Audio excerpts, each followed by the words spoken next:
Thank you, Mr. President. I want to start by acknowledging the traditional custodians of the land, the Gadigal clan of the Eora Nation, and pay my respects to their elders past, present and emerging. This Parliament is a place steeped in tradition, but the history of this land and its people preceded by over 40,000 years.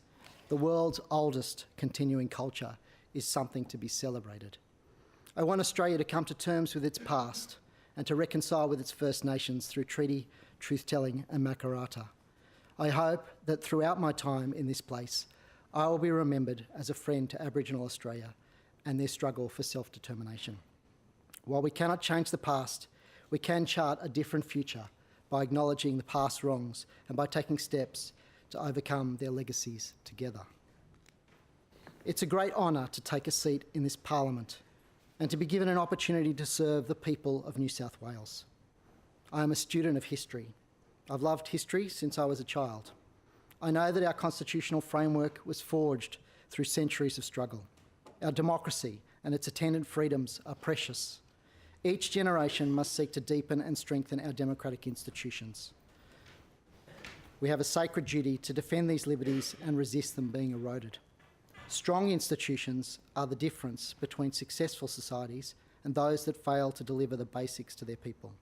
These are the true foundations of our nation's prosperity. A true democracy not only requires our Parliament to be representative and democratic, but for our institutions to have democratic values embedded in their framework. Our universities and schools, our health system, our public service, our workplaces and our political parties must embody democratic values. Citizens need to be given the opportunity to actively and meaningfully participate in the governance of these institutions. And within these institutions, there must be space for dissent, disagreement, discussion and debate. I'm concerned by the trend toward a decline in party political activism that afflicts our political system. Parties, and in particular our relatively stable two-party system, have been the ballast of our democracy, but our political system is becoming more fragmented. Now, I come from out of a current in the left of the Labor Party that holds as fundamental a belief in the sovereignty of the branches and the members. Over the years, I've had the benefit of observing many of its key practitioners, Laurie Ferguson, Paul Lynch and Daryl Mellom, build and maintain strong branch structures that have sunk deep roots into their communities. It's an approach that is in stark contrast to the prevailing trend in political parties, particularly the Labor Party, where the centralisation of authority has led to a reduction in the influence of ordinary members in the governance of parties. It's a trend that needs to be reversed if Labor is to reconnect to its base.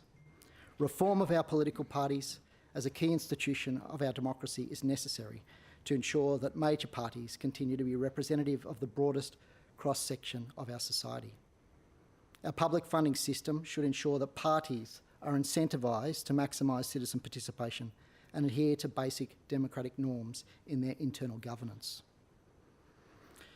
It's a convention of first speeches to commence with an explanation of one's life. But to be honest, I'm generally uncomfortable talking about my personal life and background. I think that in society and public life, too many spend too much time talking about themselves. I think the increasing focus on personal narrative in politics is corrosive. Our politics has become egocentric, leading to increasing presidential tendencies in our political system. This has been to the detriment of the strong Westminster traditions of cabinet government and collective responsibility that have served our nation so well. I believe this flawed emphasis on individual character, which is encouraged by the media industry and social media, is the single greatest contributing factor to the last decade of volatility in our national leadership. Our society has become increasingly self-centred, narcissistic, and this is eroding the basic courtesies, civilities and skills of cooperation that are essential to keeping our society cohesive. Public discourse has a tendency to overstate the role of individual agency.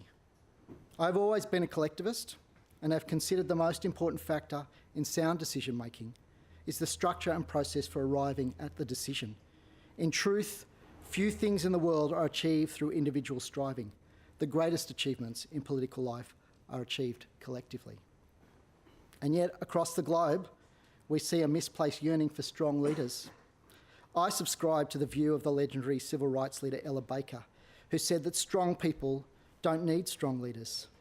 We as a society need to invest more in ensuring our citizens learn the skills of self-government and collective action. I'm the youngest of 5 children. I have 1 brother and 3 sisters. I was raised a Catholic. I went to Catholic schools and attended Mass on a weekly basis. It was often joked in my household that, according to Catholic tradition, the youngest boy was always destined for the priesthood. I rejected Catholicism in my late teens, but around the same time I found a new religion in the cause of Labor and the trade union movement. Although I'm no longer a Catholic, it is impossible to avoid the impact of being immersed in a particular culture. My political outlook has been influenced by Catholic social teaching. The centrality of the parable of the Good Samaritan, the optional preference for the poor, and the concept of subsidiarity are all foundational elements in my worldview. As I've grown older, I've also come to recognise the role of faith in binding and sustaining community, particularly in my own community in Western Sydney, where both church and mosque are the gathering points for many new migrants. Faith is important in our society, and freedom of conscience is the foundation of all other freedoms.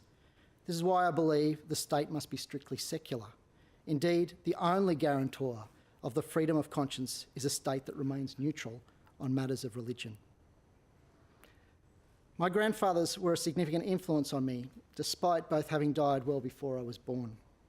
My siblings had known my grandmothers, but both had died by the time I was aware of what grandparents were.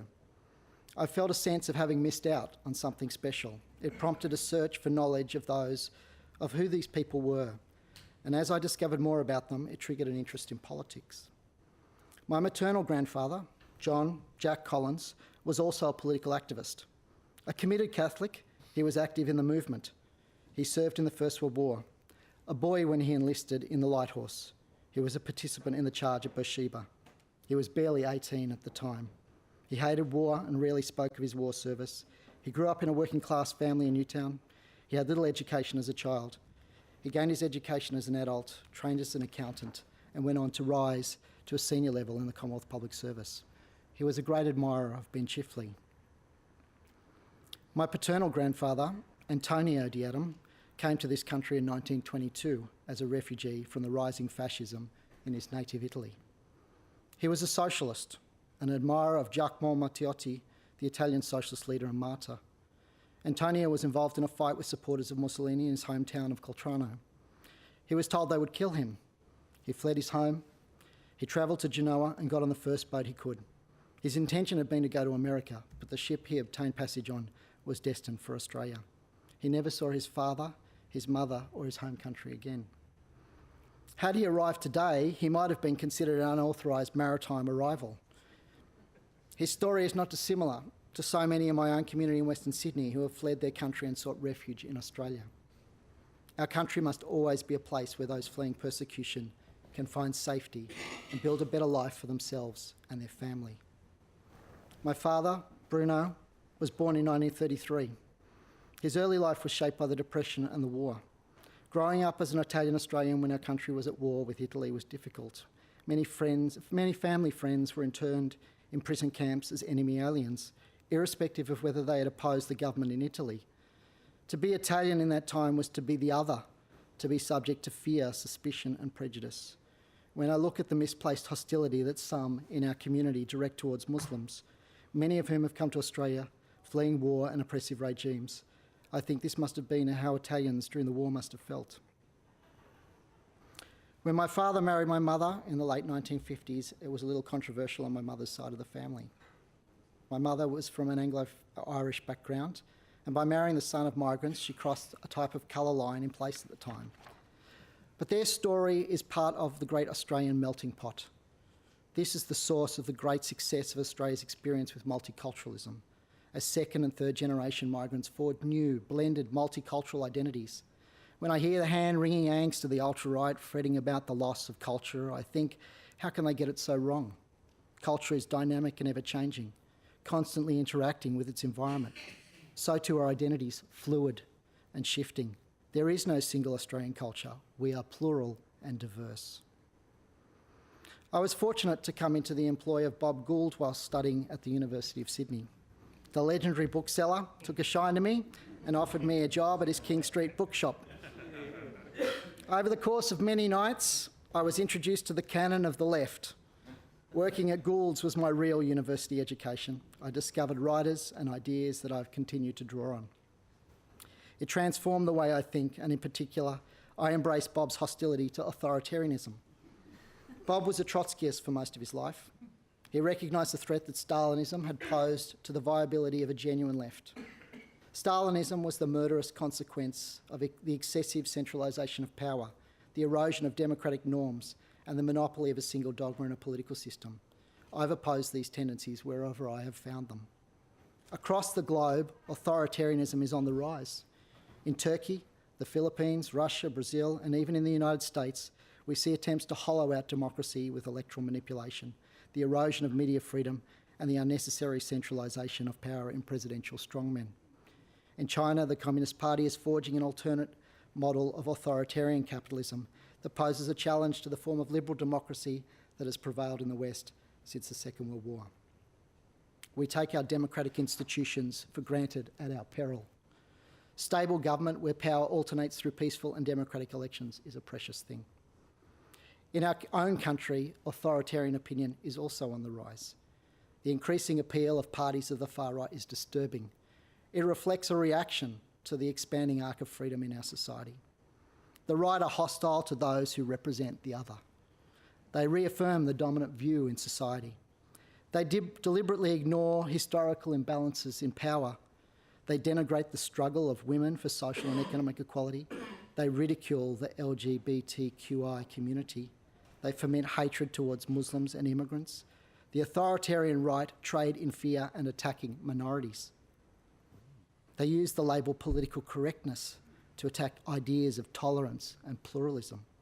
They claim the mantle of defenders of Western civilisation and the Enlightenment, while at the same time they give succour to the anti-science of climate denial. They defend the freedom to say hateful things on the basis of religious freedom, but they are silent when a public servant is sacked for tweeting about refugees or a union worker is sacked for calling someone a scab on a picket line. They yearn for Australia to return to a monoculture.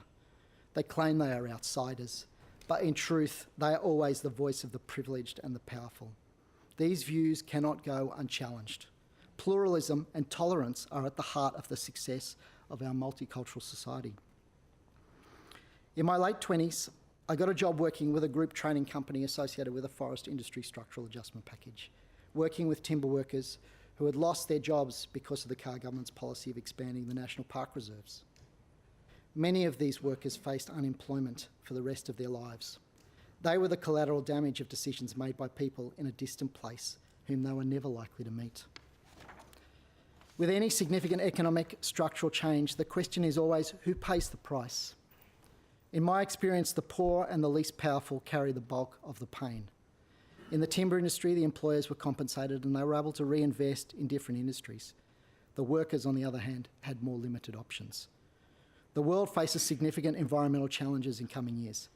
It's easy to talk about just transitions in this place without having to come face to face with the workers and communities that will be left poorer as a result of that change.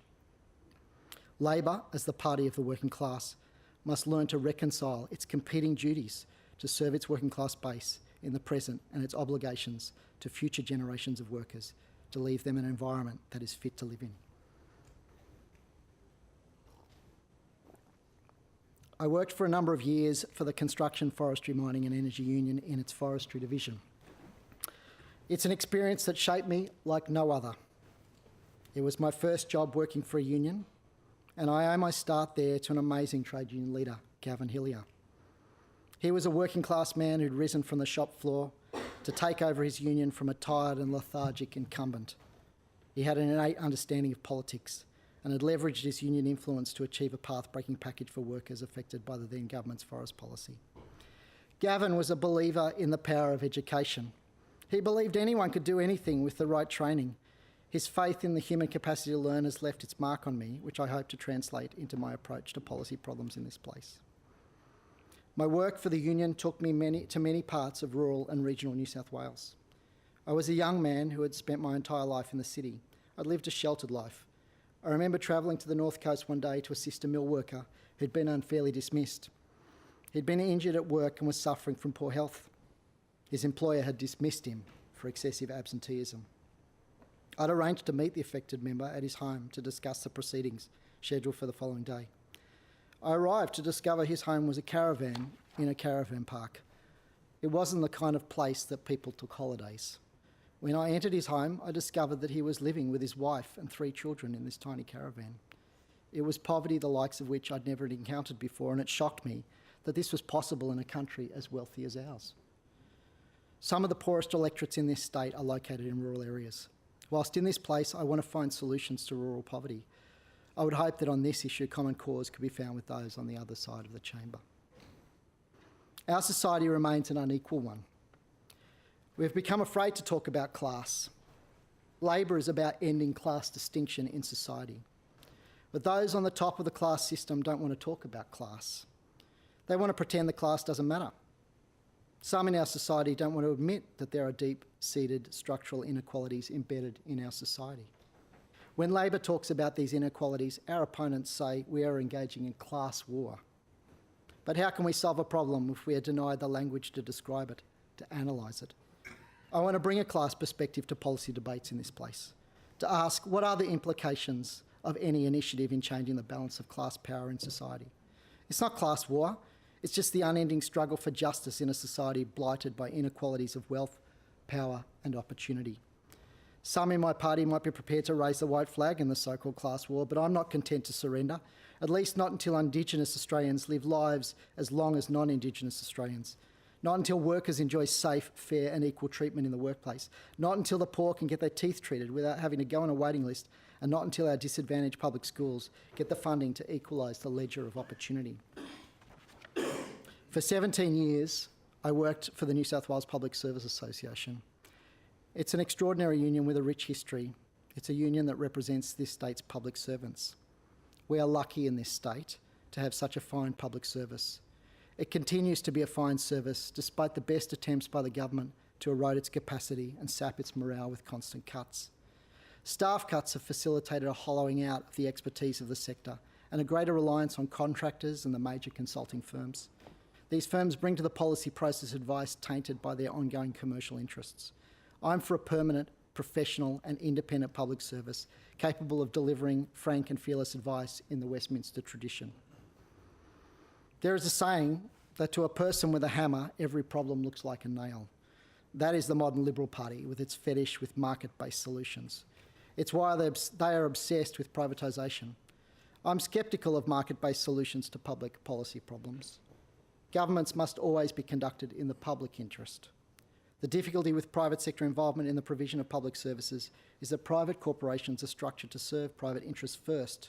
Inevitably, there is a conflict of interest, and these conflicts are often resolved out of the public view. In my time at the PSA, I worked closely with our prison officers during the Legislative Council inquiry into the proposal to privatise prisons. During the course of that process, I was convinced that some functions of government should never be ceded to the private sector, and incarceration is one of them. Incarceration is a necessary evil. In a liberal democracy, the denial of a person's liberty must always be the last resort. We need to make sure the incentives in our system are structured to try and reduce the number of people in our jails. In the US, we have seen what can go wrong when for-profit companies have an interest in subverting the justice system. I want to see all our correctional centres return to direct public ownership and control. I am a supporter of federalism and oppose the trend toward a more centralised form of government with most power and functions vested in the Commonwealth. Government services are best delivered closest to the people and by a level of government that can be easily accessed by its citizens. I believe state government is also the level of government best placed to innovate. Many landmark achievements were first legislated at a state level, such as annual leave and anti-discrimination legislation. I'm a unionist. I've worked for 3 unions and each has expanded my perspective on different sectors of the economy. My period of service in the union movement has occurred at a time of great change and challenge. As unions have grappled with a period of decline, there's been considerable thought invested in the reinvigoration of the tradition of organising. The core dilemma of the organiser is how to engage workers to take action. An organiser sets about solving this dilemma through identification and nurturing of organic leadership. The organising tradition provides fertile ground for a rethinking about how we engage citizens in society. It is a process that is central to much of the community engagement work undertaken by various levels of government, in public health, in education, in emergency management and sport development. We know that stronger community engagement leads to better outcomes for communities. In my preparation for this speech, I've read many of the inaugural speeches of members in this place. I was shocked by the number of members from the Liberal Party who identified a hostility to unions as a formative part of their worldview. Hating unions seems to be an article of faith in the Liberal Party. It seems that those opposite will not be content until workers are left with no voice to speak for their interest. George Meany once said that the only voice is the organised voice. Who will speak for workers if the Liberals succeed in finishing off the union movement? Worker voice is a public good. Unions are a public good. They are essential to bringing fairness to workplaces. Frederick Douglass said, "Power concedes nothing without a demand. It never did, it never will." Employers have no incentive to pay their workers more. $1 in the worker's pocket is $1 out of the employer's pocket. Power in the workplace is always asymmetric. The employer always has the whip hand. Sometimes workers can combine and force an employer to do something they're not inclined to do, but this is a rarity. How can we have a balanced and fair society if the other side of politics continue to use state power to attack unions? I'm a believer in direct action unionism. I believe workers should be empowered to solve issues themselves at the workplace together. It's a simple concept. The right to refuse to do something at work because it is unsafe or it is unfair. It's a basic human right. It's a check on the arbitrary exercise of power in the workplace, and the preservation of that right is fundamental to ensuring that the rights of people prevail over the rights of property. I want to pay tribute to the CFMMEU, as the union has been made a target of the conservative forces in this country, because this union refuses to surrender this very basic right. Politics is a collective endeavour. Many people have contributed to the process of bringing me to this place. In my political activism, I've been sustained by my family, friends and comrades. That support has been political, emotional and intellectual. I would firstly like to thank my comrade, formerly of this place, now in the other place, the formerly Honourable Linda Volz MP. I'm confident she's going to be honourable again in the future.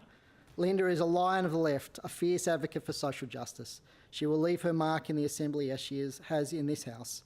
She's been a great support to me and I look forward to continuing to work with her in the future. I want to thank Laurie Ferguson.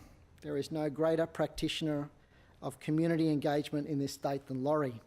I have, over many years, watched and learned what real constituency work looks like from Laurie. I also want to acknowledge Maury Campbell, who for many years worked with Laurie. No one is more formidable in the hand-to-hand combat of Labor Party credentialing than Maurice Campbell.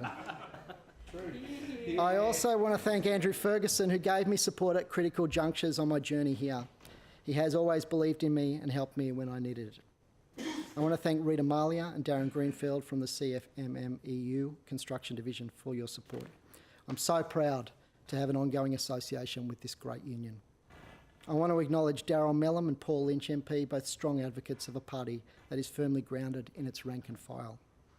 I also want to acknowledge Rodney Cavalier, who carries the torch for the party below, and who has taught me through his columns in the Southern Highland newsletter and sometime conversations on the fringes of conferences what good government should look like and what the Labor project should be. I want to thank my friends and comrades from Sydney University Labor Club. I met a lot of smart and passionate people in my time there. What started as political friendships have evolved into so much more as we have gotten older. To Rose Tracy, Verity Firth, Alice Murphy, Julia Finn, John Graham, Jenny McAllister, Maya Stewart-Fox, Tim Ayres, James Carlton, Anastasia Polides, Andrew West, Phil Davey, Emma Maiden and Chris Sirokas, thank you. Thank you to my Labor Party friends and supporters in my local area, particularly Barbara Dundas, Robert Jones, Fahad Mahmood, Michael Spicer, Caroline Staples, Martin Byrne, Ali Ulatas and Councillor George Campbell. I want to pay special tribute to my friend and comrade Vince Roach, who died earlier this year. He was a tireless worker for the party in my area and I had hoped he'd be here to help me, as there is so much more to do. I want to thank the former member for Auburn, Barbara Perry, and her husband Michael for your friendship over the years and for all the work you have done for our community. To my friends from my time at the PSA, particularly Jessica D'Arienzo, Valerie Morales, Aaron Jones, Steph Cuneo, Steve Turner, Maria Cirillo, Andrew Holland, James Shaw, Thane Pearce, and Alex Grayson, thank you. I'd also like to take this opportunity to recognise the work of the parliamentary staff, particularly all the PSA members in the Parliament. To all my comrades from MIA who made my time there so rewarding, thank you, and a special shout out to the MIA members in Hansard. Thank you to my family, my brother Paul and my sisters Catherine, Genevieve, who I understand is watching today from Corfu. It's nice for some. Joanna and my mum and dad Maureen and Bruno Diadam. I hope I can do you proud. I've had a fortunate and happy life, largely thanks to your efforts and sacrifice. I love you all. To Kelly's family, my mother-in-law Elizabeth, Kelly's sister Sian, her husband Kendall and their daughter Lily, you've been a great support to Kel and I over the years. To my children, Samuel, Atticus and Inez, I love you more than words can express. To my darling Kel, no person has had a greater influence on my politics than you. Kel is a feminist, a political activist, a trade unionist. She knows the personal is political. She's taught me how to live according to our values. Every day she gives her all for public education. You are my best friend and comrade. Thank you for your love and support. Thank you, Mr. President.